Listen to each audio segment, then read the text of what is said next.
এটা 2025 শেষে আমরা দেখেছি এটা 17টাতে নেমে এসছে।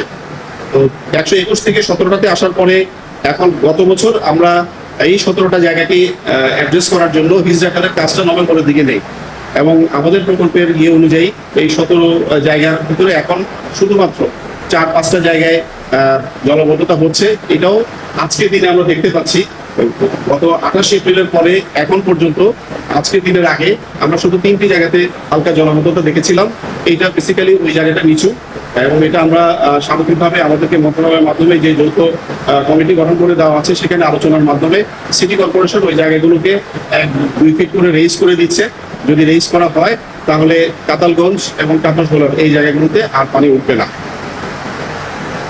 আপনারা আমি আপনাদেরকে মিডিয়া ভাইদেরকে আশ্বস্ত করতে চাই যে আমার এই চলমান রেনি সিজনকে ট্যাকেল করার জন্য 16টি কুইক রিঅ্যাকশন টিম আমরা গঠন করেছি, যেখানে এক একটা টিমে 6 জন সদস্য করে কাজ করছে, একজন ইঞ্জিনিয়ার এবং আমাদের সার্ভেইং সৈনিক, সাথে আমাদের সার্ভেয়ার এবং ফোরম্যান সহ। আর দিনে রাতে আমরা রেগুলার আমাদের ওভারঅল জায়গাগুলোকে 16টা জায়গায় অংশে ভাগ করে টিমকে দিয়ে আমরা কাজ করাচ্ছি। এদের সাথে 8-10 জন করে লেবারও দেওয়া হয়েছে এবং প্রয়োজনীয় ইকুইপমেন্ট দেওয়া হয়েছে। যেখানেই সমস্যা হচ্ছে সেখানেই আমার লোকজন অ্যাড্রেস করছে, এবং কিছু কিছু ক্ষেত্রে দেখা যায় যে ভাসমান ময়লাগুলো থাকার কারণে অনেক সময় হুইপহোল বা ড্রেনের পাশে যে ছোট ছোট পাঞ্চগুলো থাকে এগুলো বন্ধ হয়ে যায়, যেই কারণে রাস্তার পানিটা সাইডের ড্রেন এবং ড্রেন হয়ে পরবর্তীতে খালে যেতে পারে না। সেই সমস্যাটা ইনশাল্লাহ এবার হবে না। আমরা আমাদের পক্ষ থেকে আপনাদেরকে এবং আপনাদের মাধ্যমে চিটংবাসীকে আশ্বস্ত করতে চাই যে জলবদ্ধতা নামে যেই আমাদের যেই সাফারিংসটা ছিল সেটা ইনশাল্লাহ এই বছর অনেক কমে, হয়তো 80-90% পর্যন্ত কমে যাবে, এবং আমরা এটা প্রপার সুফল দেখতে পাবো। এবং ফেব্রুয়ারি নাগাদ আমাদের এই প্রকল্প পুরোপুরি যখন শেষ হয়ে যাবে, 36 খালের আশেপাশে যে জায়গাগুলো আছে এই জায়গাগুলোতে অনেকদিন ইনশাল্লাহ জলবদ্ধতা হবে না। তবে কথা থাকে চিটংয়ে ছোট বড় প্রায় 130টি খাল আছে। বাকি যে খালগুলো আছে এগুলো নিয়ে দ্বিতীয় ফেজে সিটি কর্পোরেশন একটা প্রকল্প হাতে নিয়েছে। ওগুলো যদি হয়ে যায় তাহলে বাকি যে 20% জলবদ্ধতার কথা আমরা এখন কনফিডেন্টলি বলতে পারছি না, সেটাও ইনশাল্লাহ একসময় নিরাময় হয়ে যাবে। আর আপনাদের মাধ্যমে আমি চিটংবাসীকে অনুরোধ করব আপনাদেরকে আরেকটু কাইন্ডলি সচেতন হওয়ার জন্য, যে বৃহস্পতি ময়লা বা আশেপাশে যে বিভিন্ন ময়লাগুলো আপনারা বিভিন্ন সময় অসাবধানতা বশত খালে ফেলছেন, এগুলো একটা সময় আপনাদের জন্য ক্ষতির কারণ হচ্ছে। তো অন্তত বর্ষা মৌসুমে আপনারা এই ময়লাগুলো খালে ফেলবেন না, এবং ময়লাগুলো যেভাবে ডিসপোজ করার কথা সিটি কর্পোরেশন যেই সিস্টেম করে দিয়েছে সেই সিস্টেমের মাধ্যমে দয়া করে ডিসপোজ করবেন।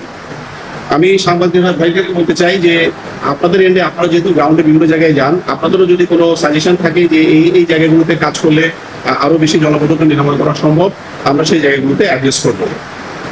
আমাদের পক্ষ থেকে আজকে এই পর্যন্তই ছিল। ধন্যবাদ। আপনাদের যদি কোনো কিছু জিজ্ঞাসা থাকে আপনারা কথা বলতে পারেন। Thank you.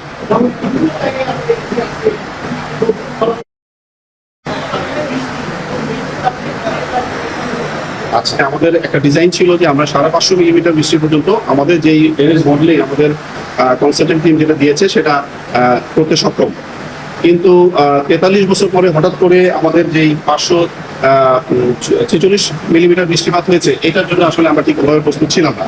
বাট স্টিল আমাদের যে অবকাঠামো আমরা নির্মাণ করেছি, আমরা কনফিডেন্ট যে বৃষ্টি থেমে গেলে 1-1.5 ঘন্টার ভিতরে এই পানি নেমে যাবে ইনশাআল্লাহ। ধন্যবাদ। আমার এই প্রকল্পে আমি যেভাবে বলেছি যে আমার ইসরাখালের কাজটাই শুধু বাকি আছে, বাকি 5টা খালের 2% করে কাজ বাকি আছে। ওভারঅল এই কাজের 98% কমপ্লিট হয়ে গেছে। ধন্যবাদ।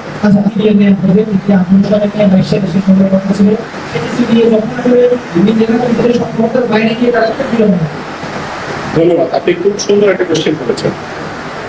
এই জাতীয় প্রজেক্ট কিন্তু বাংলাদেশে খুব কম। এটা একটা পাইলট প্রজেক্ট ছিল, এবং ক্লাসিক্যালি চিটংয়ের যে সমস্যা, এই সমস্যাটা অন্য জায়গায় এরকম প্রকট ছিল না। আমাদের এইখানের এই সিটিটা অনেক পুরাতন, বন্দরনগরী চট্টগ্রামের ইতিহাস কিন্তু অনেক পুরাতন।